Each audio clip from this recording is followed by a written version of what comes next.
जो क्वेश्चन आज हम डिस्कस करने वाले हैं उसमें आपको ये कॉन्सेप्ट होगा कि किस टाइम में स्यूडो फोर्स पिक्चर्स में आती है। ठीक है, स्यूडो फोर्स तब आएगी जब कोई एक्सटर्नल एक्सेलरेशन क्रिएट होता है, अदरवाइज स्यूडो फोर्स का एग्जिस्टेंस नहीं होता है।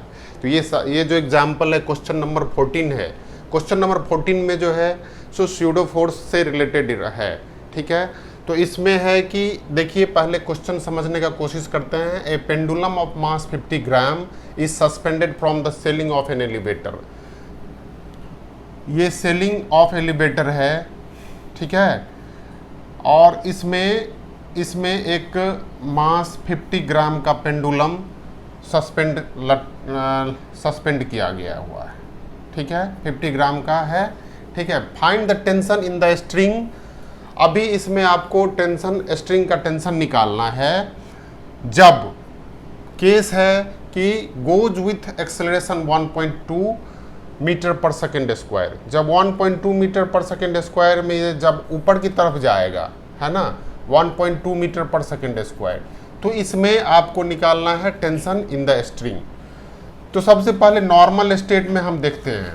नॉर्मल स्टेट में देखते हैं कि जब ये हैंग किया हुआ है तो इसके नीचे जो फोर्स लग रहे हैं वो है mg फोर्स लग रहे हैं, वो डाउनवर्ड की तरफ लग रहे हैं इसके वेट के कारण, और इसके अपोजिट डायरेक्शन में टेंशन T क्रिएट हो रहा है, राइट। तो जब ये लिफ्ट या एक्सेलेरेटर स्टॉप एलिवेटर रुका हुआ है, स्टॉप स्टेट में है, तो उस केसेस में जो इसमें टेंशन होगा T इज इक्वल टू होगा mg। m का वैल्यू आपका 50 ग्राम है, तो 50 ग्राम और g का वैल्यू हम दोनों पुट करते हैं, तो m का वैल्यू हो जाएगा 50 into 10 to the power -3 kg, right, और इसका वैल्यू हो जाएगा 9.8 मीटर पर सेकेंड स्क्वायर। ठीक है, तो इस केसेज में जो है सो जब आप मल्टीप्लाई करेंगे तो इसका वैल्यू हो जाएगा 0.49 न्यूटन। ये न्यूटन जो टेंशन है ये तब है जब ये रुका हुआ है, स्टॉप स्टेट में है। अब जो हमें केस है इस टाइम में जब एलिवेटर रुका हुआ है और स्ट्रिंग उसमें हैंग किया हुआ है सेलिंग से, तो उस केसेस में कोई भी एक्सटर्नल और स्यूडो फोर्स पिक्चर में नहीं आती है। लेकिन जैसे ही वो अपवर्ड डायरेक्शन की तरफ मूव करेगी 1.2 मीटर पर सेकेंड स्क्वायर से, तो उसका फ्री बॉडी डायग्राम हम देखते हैं। उस केसेस में क्या होगा, जब 1.2 मीटर पर सेकेंड स्क्वायर से एक्सेलरेट होगी तो इसका फ्री बॉडी डायग्राम हम देखते हैं क्या होता है। तो फ्री बॉडी डायग्राम में हम देखते हैं कि जो इसका वेट जो है mg या वेट के कारण नीचे की तरफ है। अब टेंशन उस टाइम में जो है T अपवर्ड डायरेक्शन में है। जो पॉइंट है यहाँ पर समझने वाली पॉइंट है कि जब ये ऊपर की तरफ जा रही है, ऊपर यानी कि 1.2 meter per second square accelerate हो रही है, ऊपर की तरफ जा रही है ना, goes find the tension in the string of elevator goes with acceleration 1.2 meter. ठीक है, upward, goes with upward 1.2 meter, ठीक है, पर सेकेंड स्क्वायर। ये जब ऊपर की तरफ जाएगी तो उस केसेज में क्या होगा कि एक स्यूडो फोर्स लगेगा, उसका हम लिखते हैं Fp, उसका डायरेक्शन क्या होगा, नीचे की तरफ हो जाएगी, राइट। तो यहाँ पर जो है so tension in the string क्या हो जाएगा, इस केसेस में T1 मान लेते हैं, तो T1 इज इक्वल टू हो जाएगा आपका Fp प्लस mg। ये चीज़ समझने वाली बात है कि उस केसेस में जब ये ऊपर की तरफ जाएगी, है ना, तो उस एक्सेलरेट होके 1.2 मीटर पर सेकेंड स्क्वायर, तो इसमें जो स्यूडो फोर्स है, स्यूडो फोर्स नीचे की तरफ लगेगी, right. Pseudo force just oppose करता है उसके मोशन को, अपोजिट डायरेक्शन में लगता है। तो इसका जो एक्सेलरेशन होगा m इंटू ए प्लस यहाँ पर एक्सेलरेशन 1.2 मीटर है और m इंटू जी। तो ma का वैल्यू हम निकाल लेते हैं। यहाँ पर fp का वैल्यू जो है, fp स्यूडो फोर्स हो गया। स्यूडो फोर्स का वैल्यू आपका कितना हो जाएगा, मास है 50 into 10 to the power -3 kg, और एक्सेलरेशन जो है, एक्सेलरेशन यहाँ पर है आपका 1.2 मीटर पर सेकेंड स्क्वायर। ठीक है, तो जब आप इसको मल्टीप्लाई करेंगे तो हो जाएगा आपका 0.06 न्यूटन हो जाएगा, राइट। तो उस केसेस में जो है सो स्यूडो फोर्स आपका हो गया Fp is equal to 0.06 newton. तो टेंशन इन द स्ट्रिंग क्या हो जाएगा 0.06 न्यूटन अब प्लस mg जो है पहले हम निकाल चुके हैं 0.49 न्यूटन। तो दोनों का सम हो जाएगा 0.55 न्यूटन। तो जब एक्सेलरेटर ऊपर की तरफ जा रही है 1.2 मीटर पर सेकेंड से, तो इसका फ्री बॉडी डायग्राम आपको इस तरह से मिलेगा, राइट। अब जो दूसरा केस है, दूसरा केस हम डिस्कस करते हैं जब goes with a de acceleration of 1.2 meter per second. De acceleration का मतलब क्या हुआ कि negative acceleration. Negative acceleration meaning कि ये जो एक्सेलरेशन का डायरेक्शन होगा वो चेंज हो जाएगा इधर की तरफ, राइट, डाउनवर्ड की तरफ हो जाएगा। तो उस केसेज में जो है सो केस 2 के लिए फ्री बॉडी डायग्राम जो है टेंशन T2 ऊपर की तरफ ही रहेगी, है ना। मान ले तो उस केसेज में टेंशन T2 हो जाएगा और जो वेट है बॉब का वो नीचे की तरफ रहेगी। अब इस पॉइंट से हम कंसीडर करते हैं, ठीक है। तो ये जो है डायरेक्शन ऑफ एक्सेलरेशन नीचे की तरफ आ गई 1.2 मीटर पर सेकेंड स्क्वायर, है ना। तो इसका जो स्यूडो फोर्स होगा उसके अपोजिट डायरेक्शन में होगा। तो यहाँ पर आपका स्यूडो फोर्स Fp ऊपर की तरफ हो जाएगी। तो इसको हम लिख सकते हैं T2 is equal to, in that case tension हो जाएगा वेट माइनस स्यूडो फोर्स। अब स्यूडो फोर्स का वैल्यू तो सेम रहेगा लेकिन मैग्नीट्यूड उसका सेम रहेगा, डायरेक्शन ओनली चेंज होगा क्योंकि एक्सेलरेशन आपका सेम है, 1.2 मीटर पर सेकेंड स्क्वायर है डिफरेंट एग्जाम्पल के लिए, ठीक है। तो यहाँ पर आप देखेंगे कि 0.49 माइनस 0.06 न्यूटन। तो इस केसेज में जो आपका टेंशन ऑफ स्ट्रिंग हो जाएगा वो हो जाएगा 0.43 न्यूटन, करेक्ट। तो ये एग्जाम्पल आपको क्लियर कर दिया कि किस केसेस में pseudo force comes into pictures. अभी इसका थर्ड केस बचे हुए हैं जिसको हम बोलते हैं सी वाले केस। सी में है कि goes with the uniform velocity. जब ये ऊपर की तरफ जा रही है उस केसेस में जो है एक्सेलरेशन का वैल्यू 0 हो गया, है ना, 0, यानी कि यूनिफॉर्म वेलोसिटी से जा रही है ऊपर की तरफ और इसमें एक्सेलरेशन का वैल्यू आपका 0 हो गया। जब एक्सेलरेशन का वैल्यू 0 हो जाएगा तो उस केसेज में क्या होगा कि उस पर कोई भी एक्सटर्नल फोर्स नहीं लगेगा। तो यहाँ पर क्या होगा स्यूडो फोर्स पिक्चर्स में नहीं आएगी। तो उस केसेज में जो टेंशन ऑफ स्ट्रिंग होगा, टेंशन ऑफ स्ट्रिंग जो सी वाले केसेज का होगा उस केसेज में simple T is equal to, है ना, T is equal to W हो जाएगा mg। तो इस पर जो फोर्स लगेंगे आपका फ्री बॉडी डायग्राम से, तो ये टेंशन T हो जाएगा उस केसेज में। Tension T is equal to mg value जो कि हम पहले कैलकुलेट कर चुके हैं, तो इसका वैल्यू होगा 0.49 न्यूटन। 0.49 न्यूटन थर्ड केसेज में एग्जाम्पल है क्योंकि यहाँ पर Fp इज इक्वल टू आपका 0 है ना। तो इसका मतलब ये हुआ कि जब फ्रेम जो है, जो ये फ्रेम है, ठीक है, ये फ्रेम जब मूव कर रही है ना, अर्थ के रिस्पेक्ट में मूव कर रही है विथ एक्सेलरेशन, तो उस केसेज में क्या होगा कि स्यूडो फोर्स पिक्चर्स में आएगा। जब इसमें एक्सेलरेशन नहीं होगा, है ना, फ्रेम में, है ना, लिफ्ट एक फ्रेम है ना, उसमें एक्सेलरेशन नहीं होगा तो उस केसेज में स्यूडो फोर्स पिक्चर्स में नहीं आएगी। Pseudo force always opposite direction of frame का डायरेक्शन के अपोजिट डायरेक्शन में उसमें क्रिएट होता है। तो अब हम देखते हैं नेक्स्ट वाला पार्ट। ABC से तो क्लियर हो गया कि स्यूडो फोर्स कब आएगा, लेकिन थोड़ा सा कंसेप्ट और बचे हुए हैं। अभी तक हमने अपवर्ड डायरेक्शन का जर्नी लिया है, अब डाउनवर्ड डायरेक्शन का जर्नी लेते हैं। डाउनवर्ड डायरेक्शन के केसेज में क्या होगा कि goes down with acceleration 1.2 meter, right. तो जब वो नीचे की तरफ, है ना, जब वो नीचे की तरफ जाएगी, है ना, goes down with acceleration 1.2 metre, तो इसका जो एक्सेलरेशन होगा वो नीचे की तरफ 1.2 मीटर पर सेकेंड स्क्वायर से नीचे की तरफ वो एक्सेलरेट हो रही है।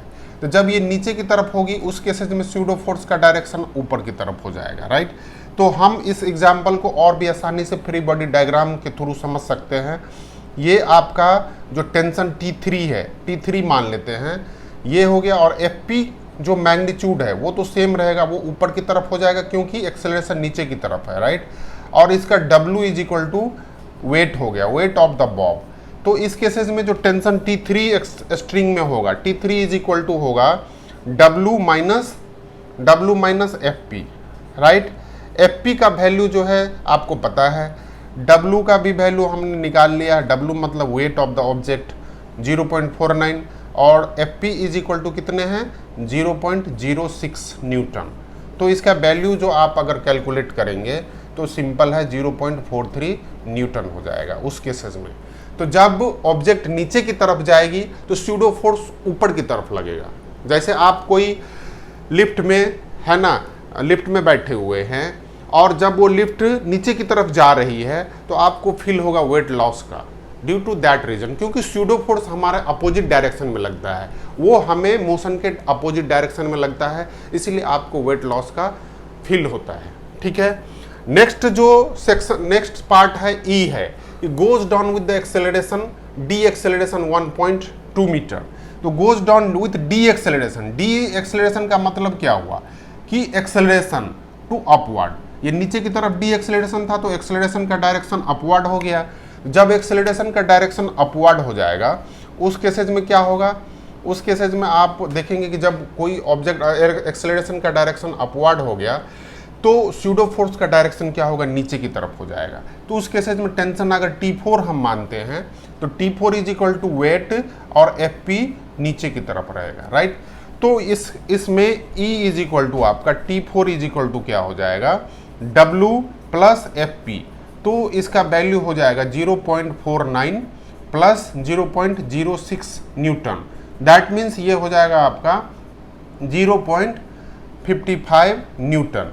ये क्या हो जाएगा total tension in that string, right. अब जो लास्ट क्वेश्चन है इसमें goes down with uniform velocity. तो जैसा हमने बोला कि जैसे यूनिफॉर्म वेलोसिटी से एक्सेलरेशन नहीं है, यहाँ पर एक्सेलरेशन इज इक्वल टू 0 हो गया, तो यूनिफॉर्म वेलोसिटी से वो नीचे जा रही है, तो उस केसेज में सिर्फ उस पर दो ही फोर्स लग रहे हैं, एक तो टेंशन T5 हम कर लेते हैं और दूसरा इसका वेट है W is equal to mg, right. तो F के केसेस में आप देखेंगे कि T5 is equal to nothing but the weight of the string and this is equivalent to T, जो कि हम कैलकुलेट किए थे, है ना। तो इसका वैल्यू हो जाएगा 0.49 न्यूटन। तो ये एक गुड एग्जाम्पल है कि स्यूडो फोर्स कब पिक्चर्स में आती है। स्यूडो फोर्स इंपॉर्टेंट है हमारे डेली लाइफ के लिए, तो आप एक एग्जाम्पल ले सकते हैं, ऐसे बहुत सारे एग्जाम्पल आपके लाइफ में मिल जाएंगे स्यूडो फोर्स से रिलेटेड। जब कोई ट्रक एक्सेलरेट हो रहा है, उसके ऊपर कोई ब्लॉक रखा हुआ है ओपन ट्रक में, तो आप देखेंगे कि धीरे धीरे वो ब्लॉक जो है कभी कभी ऐसे सिनारियो होते हैं कि वो स्लाइड करके पीछे की तरफ जाती है, जबकि ट्रक का मोशन आगे की तरफ होता है। ऐसे आपको लाइफ में एग्जाम्पल बहुत सारे मिल जाएंगे। तो स्यूडो फोर्स तब पिक्चर्स में आता है जब पूरे फ्रेम जो है एक्सेलरेट हो। तो यहाँ पर ट्रक जो है एक्सेलरेटेड मोशन का केस अगर हम लेते हैं तो वो पीछे की तरफ आएगा, लेकिन एक सर्टेन वेलोसिटी अटेन करने के बाद 20 मीटर मान लेते हैं कि 100 किलोमीटर पर आवर का स्पीड अटेन कर लिया ट्रक, उसके बाद उसके वेलोसिटी में कोई चेंज नहीं हो रहा है, तो उसके जो बैक साइड में पड़े हुए फ्रेम में जो कोई ब्लॉक है वो उसी स्टेट में रहेगा, वो मूव नहीं करेगा। क्यों? क्योंकि उस पर स्यूडो फोर्स पिक्चर्स में नहीं आएगी, राइट। तो स्यूडो फोर्स के कारण जो है स्यूडो फोर्स ऑलवेज कभी कभी different inertial non inertial frame में आप देखेंगे कि स्यूडो फोर्स जो है अपोजिट डायरेक्शन में काम करती है, ठीक है। तो ये एक गुड एग्जांपल है, इससे आपको होपफुली सारे कॉन्सेप्ट क्लियर हो गए। क्वेश्चन है हमारा क्वेश्चन नंबर 15। क्वेश्चन नंबर 15 जो है इसमें भी आपका स्यूडो फोर्स से ही रिलेटेड कॉन्सेप्ट है। इसको चलिए आइए समझने की कोशिश करते हैं, फिर आप खुद से ट्राई करिए बनाने का। अगर आपको नहीं कोई प्रॉब्लम आता है तो आप वीडियो को पॉज करके आप देख सकते हैं, ठीक है। तो सबसे पहला चीज़ है कि इसमें क्वेश्चन है कि a person is standing on A weighing machine placed on the floor of an elevator. कोई पर्सन जो है मान लेते ये पर्सन है, ठीक है, ये वेइंग मशीन पर खड़ा है, वेइंग मशीन पर खड़ा है, ठीक है। और ये वेइंग मशीन जो है, ये पर्सन हो गया मान लेते हैं हम जस्ट एग्जांपल के लिए किए, और ये वेइंग मशीन जो है फ्लोर ऑफ एलिवेटर पर रखा हुआ है, राइट। तो इस केसेस में बोल रहा है कि पर्सन का जो मास है, सॉरी पर्सन का जो वेट है वो मैक्सिमम और मिनिमम जो है, जब 72 केजी मैक्सिमम है और 60 केजी मिनिमम है वेट, ठीक है। इसका वेट्स वेराइज कर रहा है, वेइंग मशीन का वेट, वेइंग मशीन का जो रीडिंग है, एक बार है आपका 72 केजी और दूसरे केसेज में है 60 केजी। ये दो वेट इसमें दिखाता है बंदे का, जो पर्सन उसमें बैठा हुआ है, खड़ा है। तो इस केसेज में केसेज है कि पहले वेइंग मशीन जो पहले जो लिफ्ट है वो क्या करता है, एलिवेटर स्टार्ट्स गोइंग अप, पहले वो ऊपर की तरफ जाता है, ठीक है। फिर उसके बाद थोड़े देर कांस्टेंट वेलोसिटी से मूव करता है, फिर ये नीचे की तरफ आता है। ये उसका मोशन हो गया। मोशन है कि पहले केसेस में वो ए एक्सेलरेशन से मूव करता है ऊपर की तरफ, फिर ये एक्सेलरेशन यहाँ पर 0 हो जाता है क्योंकि वो कांस्टेंट वेलोसिटी से है। और थर्ड केसेस में ए एक्सेलरेशन नीचे की तरफ वो आता है, ठीक है, डी एक्सेलरेट होता है एक्सेलरेशन का वैल्यू।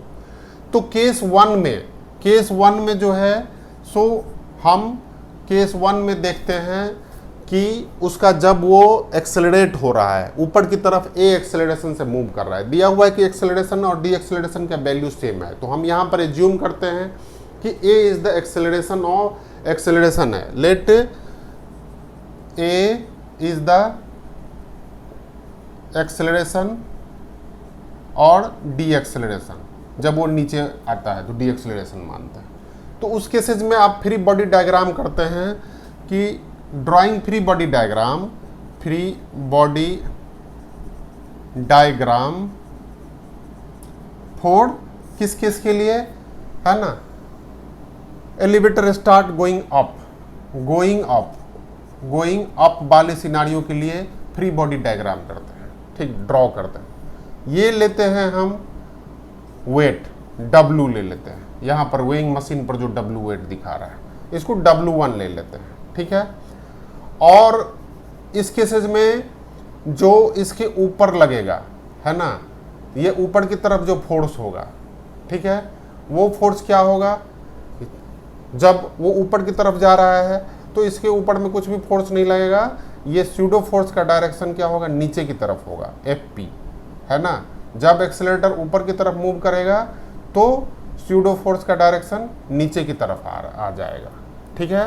तो इसको हम ऐसे लिख सकते हैं, स्यूडो फोर्स, इसमें जो टोटल फोर्स लगेंगे उस केसेस में, ठीक है।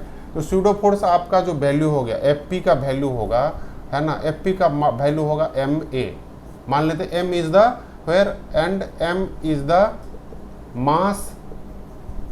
मास ऑफ ए मैन, जो मैन है बैठा हुआ है उस पर, या पर्सन का M is equal to mass है, ठीक है। तो फर्स्ट केसेस में आप देखेंगे कि इसका जो रीडिंग होगा, रीडिंग जो इस पर आएगा, ये रीडिंग क्या हो जाएगा, वही इक्विवेलेंट टू दिस होगा।